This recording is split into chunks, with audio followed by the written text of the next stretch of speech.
Welcome to VVB9 news channel. NTR జిల్లా Jaggayyapeta municipal వారు పంపిణీ చేసే నీరు పచ్చగా నల్లగా వస్తుంది. వీటికి ప్రధాన కారణం మున్సిపాలిటీ సిబ్బంది అధికారుల నిర్లక్ష్యం. ఈ డయేరియా అనే రోగాలు రావడానికి అది ఒక కారణమని అనారోగ్యానికి గురైన వారు వాపోతున్నారు. వివిధ గ్రామాల నుంచి వచ్చిన వారు కూడా గ్రామాల్లో పారిశుద్ధ్య లోపం, బ్లీచింగ్ లేదు, హెల్త్ సిబ్బంది సరైన పర్యవేక్షణ లేకనే ఆర్ఎంపీలు వద్దకు వెళ్తున్నాము అని వాపోయారు. రాష్ట్ర ఉన్నతాధికారి హెల్త్ సిబ్బందికి ఘాటైన వ్యాఖ్యలు చేశారు. మీరు సరిగ్గా గ్రామాల్లో, పట్టణాల్లో విధులు నిర్వహించడం లేదు కాబట్టి ప్రజలు మిమ్మల్ని విస్మరిస్తున్నారు.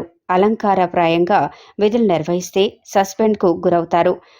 ఎంపీడీఓ గ్రామాలలో అన్ని ఏర్పాట్లు చేశాం అనగా అలా చేస్తే ఇలా రోగాలు ఎందుకు వస్తాయి అని ఉన్నతాధికారి వారు ప్రశ్నించారు.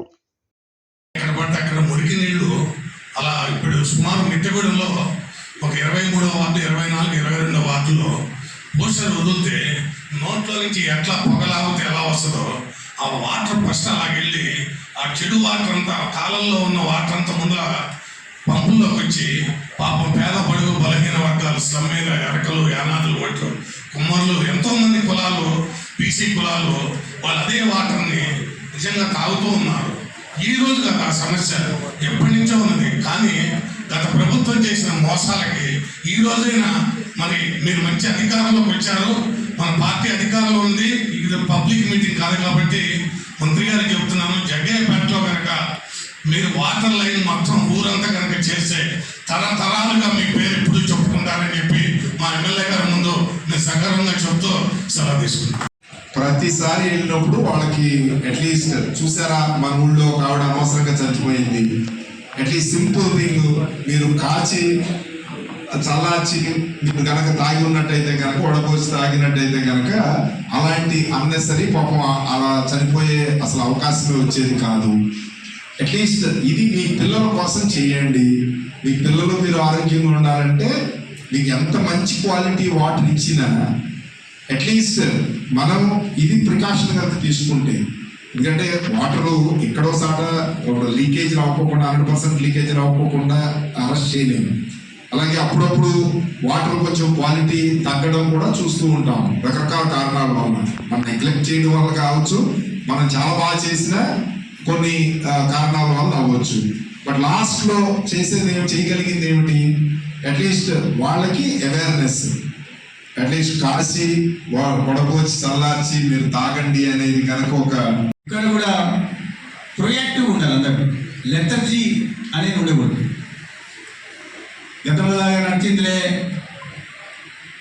పోయిందిలే, సమస్య వచ్చినప్పుడు ఆ రోజు చూద్దాం, దులిపేసుకుందాం, ఎవరో నెపం ఎవరి మీద నెట్టేద్దాం, ఆ సమయానికి అది చెప్పేద్దాం అనే పరిస్థితులు భవిష్యత్తులో ఉండవు. ప్రతి ఒక్కరూ వాళ్ళకి ఏ బాధ్యతలు ఉన్నాయో, ఏ డ్యూటీలు ఉన్నాయో సక్రమంగా నిర్వహించాల్సిందే. ఎటువంటి తప్పిదాలు జరిగినా ఉపేక్షించడం ఉండదు అనే విషయాన్ని మీకు గట్టిగా అందరూ గుర్తు పెట్టుకోవాల్సిన అవసరం. నేను చాలా సరళమైన భాషలో చెప్తున్నా. సరళమైన పై నుంచి కింది స్థాయి దాకా. కింద స్థాయి వాళ్ళు చేయాల్సిన పనులు చేయాలా, వాళ్ళని మానిటర్ చేయాల్సిన పనులు పై స్థాయిలో చేయాలా. ఎవరి బాధ్యతలు వాళ్ళు సక్రమంగా నిర్వహించాలి. లేకపోతే ఎందుకంటే మన ప్రజలు మిమ్మల్ని అధికారులుగా, మీరు అధికారులుగా ఉన్నది లేదా మమ్మల్ని ప్రజాప్రతినిధులుగా చేసింది వాళ్ళ అవసరాలు తీర్చడం కోసం. అది మన ప్రాథమిక బాధ్యత.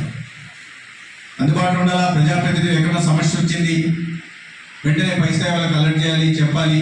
ఏసీలో కావాల్సిన మందులు లేవు, ఫ్లూయిడ్స్ లేవు, తెలియజెప్పాలి. అవసరమైతే ప్రజాప్రతినిధులు చెప్పాలి. అంటే ప్రొయాక్టివ్గా ఉండాల్సిన అవసరం అందరూ ఉంది. నేను ఇవాళ ఈ రివ్యూలో ఒక రకంగా చెప్పాలంటే ఒకవైపు దురదృష్టకర సంఘటన, రెండో వైపు సాటిస్ఫాక్టరీగానే ఉంది. అట్లని మన పొరపాటు కూడా ఉంది. ఎందుకంటే మనం ఎందుకు ముందస్తు చర్యలు తీసుకోలేకపోయాం, ఎందుకు తీసుకోవాల్సిన జాగ్రత్తలు తీసుకోలేకపోయాం.